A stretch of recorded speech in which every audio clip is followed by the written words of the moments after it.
Thank you very much for that weather report. You know what? I need a lesson in etiquette. And speaking of that, structured snacks, Bible lessons, and exercises in etiquette. Coming up next, the leaders of a local Sunday school explain how they're teaching much more than religion.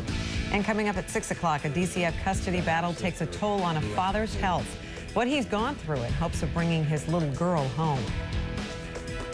But first, a father's heartache. He was kept away from his daughter after being wrongfully accused of abusing her. Tonight, the stunning mistakes made by the agency designed to keep families together. Good evening, everyone. I'm Gail Sears. I'm Bob Hyde. Thank you for being with us tonight. Just when we thought we'd heard it all when it comes to Florida's Department of Children and Families, along comes the story of William Dunn.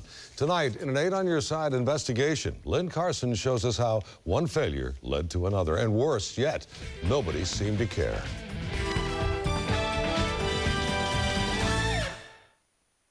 Make no mistake about it. Hard to put on. This 6-year-old is the princess of this palace with or without the crown. She's my life. Mercedes' father, William Dunn, fought a 4-year fight to win custody of his daughter, a battle that took a toll on his health. Within the past year, I was hospitalized twice. And his heart. And I missed Father's Day. What he went through is worse than most parents could imagine. Court records show Mercedes' mother refused to follow a judge's order that allowed him to visit his child. Lakeland police records show something much darker. The mother's boyfriend attacked Mercedes. Take a look at these pictures. They show bruises on Mercedes' arm and a handprint on her face. The Department of Children and Families documented this beating, but never acted.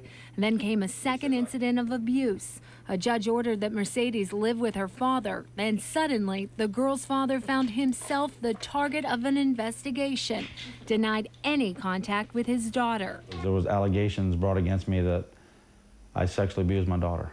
Mercedes' mother made the false claim. Neither police nor DCF ever looked into it, but for 9.5 months, the court barred Dunn from any contact with Mercedes.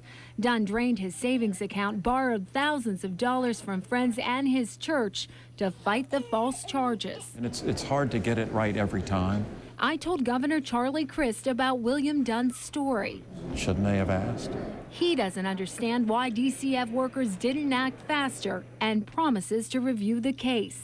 We can always do better, obviously. Dunn blames a broken DCF system for shutting innocent Florida fathers out of their kids' lives.